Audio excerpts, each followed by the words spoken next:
Hello friends, कैसे हैं आप लोग।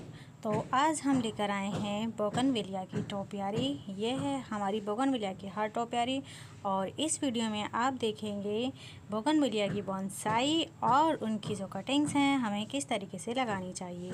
तो चलिए अब हम स्टार्ट करते हैं। तो सबसे पहले ये है हमारी बोगनविलिया की टोपियारी जो कि मैंने बनाई है हर टोपियारी। और सबसे पहले हम इसकी जो मिट्टी है उसको साफ़ कर देंगे। बरसात के दिनों में बहुत सारी खरपतवार उग आती है। तो देखिए सबसे पहले हमें अब दिखाते हैं कि हमें इसकी जो ट्रिमिंग है वो कैसे करनी होती है। तो जो भी हमारी नई नई भी छोटी छोटी सी जो ब्रांचेस निकली हों हमें उनको कट करते जाना है ताकि ये जो प्लांट है वो बिल्कुल एकदम से बुशी हो जाए और जो हर टोपियारी है हमारी वो जो है एकदम से निकल कर आए। अभी क्या है, भी हमने सिर्फ इसमें ब्रांचेज ही लगाई हैं और जब ये पूरी तरीके से बन जाएगा तो फिर ये अपनी जो शेप है अपने आप ही ले लेगा।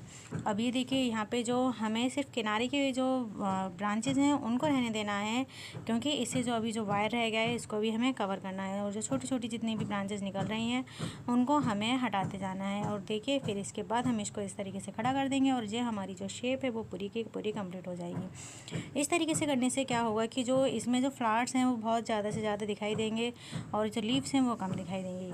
चलिए तो अब ये मैंने बनाई थी गोल शेप की टोपियारी बनाई थी।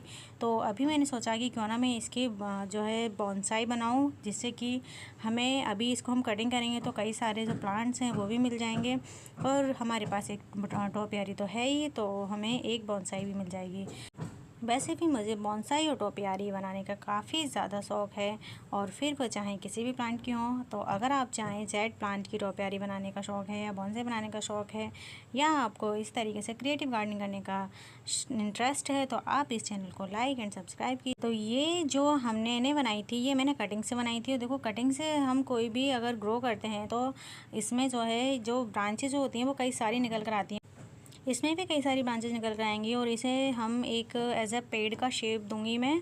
तो ये जो है अब इसमें कुछ भी ज़्यादा करने की ज़रूरत नहीं है, सिर्फ हमें जो कटिंग्स करते जाना है और इसमें इतनी सारी जो ब्रांचेज हैं वो ऑलरेडी निकली हुई हैं और धीरे धीरे जब ये बड़ी होंगी तो हमें बस इनकी प्रूनिंग करते हुए चलना है। अब देखिए इसको मैं रिपोर्ट काफ़ी टाइम के बाद करूँगी, अभी नहीं करना है। अभी मैं इसको फरवरी में रिपोर्ट करूँगी ताकि ये थोड़ा सा और अच्छे से मैच्योर हो जाए और फिर इसके बाद हम इसे शैलो पॉट में रिपोर्ट कर देंगे। और अभी मैंने इसको इसी पॉट में रहने दिया है और अभी रेनी सीजन था। तो अब देखिए अब जो इसकी जो कटिंग्स थी वो हमने जो निकाली थी अब उनसे हम उनकी जो कटिंग है वो लगा देंगे, जिससे कि हमें और भी सारे जो प्लांट हैं वो मिल जाएंगे। तो मैंने जो इसको सबसे पहले हमें लेनी है जो कटिंग्स हैं, इसके लिए हमें चाहिए होती है एक सीजर चाहिए, हल्दी चाहिए और इसके अलावा हमें एलोवेरा चाहिए। आप चाहें तो इसके लिए रूटिंग हार्मोन भी ले सकते।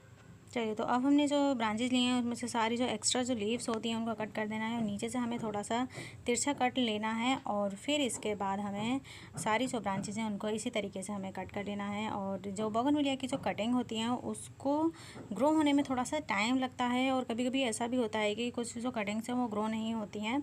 तो इसके लिए आपने एक साथ कई सारी कटिंग्स लगाई है तो उसमें से कम आपकी 2 या 3 कटिंग्स तो हो ही जाएंगी। तो अभी जो मैंने जो बनाई है इसमें जो 6 कटिंग्स निकलेंगी तो 6 कटिंग्स में से 2 या 3 कटिंग्स तो हो ही जाएंगी। और आपको जो भी कटिंग लेनी है वो इस तरीके से लेनी है कि जैसे ये आपको ब्राउन कलर दिख रहा है ऐसी ही कटिंग लेनी है, ग्रीन कलर की नहीं लेनी है, क्योंकि जो ब्राउन कलर की होती हैं वो थोड़ी सी मैच्योर हो जाती हैं तो ये जो है कटिंग जल्दी ही ग्रो हो जाती हैं। और आपने अगर ग्रीन कलर की कटिंग ली तो वो ग्रो नहीं होंगी।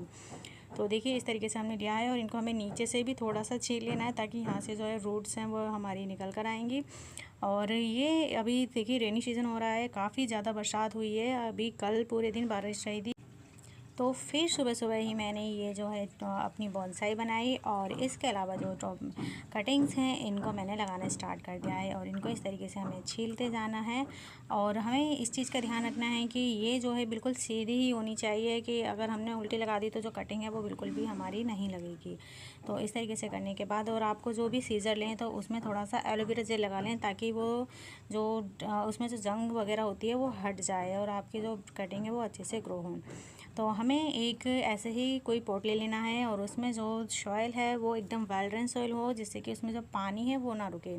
और इस तरीके से हमें दोनों साइड से एलोवेरा जेल लगा लेना है और जहाँ से हमें लगाना है वहाँ से हमें थोड़ी सी हल्दी भी लगा लेनी है, क्योंकि इससे है ना इनसे लगाने की जो एंटीसेप्टिक होती है तो इसमें जो कोई भी जो कीटाणु होते हैं वो नहीं लगते हैं, तो इसलिए जो ग्रो होने का जो चांस होता है वो काफ़ी ज़्यादा बढ़ जाता है।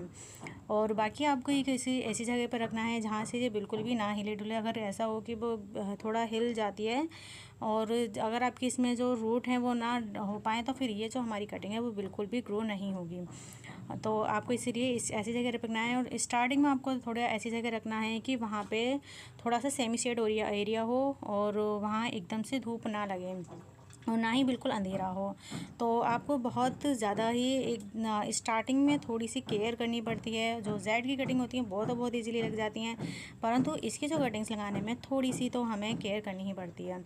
तो इस तरीके से हमको इसमें जो एक जो पॉलीथीन होती है उससे भी हमें अच्छे से कवर कर देना है, और जब तक कि इसमें से लीव्स ना निकल आए तब तक इसे हमें हटाना नहीं है, और इसको बिल्कुल सेमी शेड एरिया में रखना है और ऐसी जगह पे रखना है कि जहाँ से इसे बिल्कुल भी ना हिले, जिससे कि जो हमारी अगर थोड़ा सा भी हिलेगा तो जो ये हमने लगाई हैं कटिंग्स ये हिल जाएंगे, तो ये बिल्कुल भी जो हमारी इसमें रूट्स बिल्कुल नहीं आएंगी। तो इस तरीके से देखिए आपने इस वीडियो में 3 चीज़ें देखी, टॉपियारी, बॉन्साई और इनकी कटिंग्स लगाना। तो आपको ये वीडियो कैसी लगी बताइए।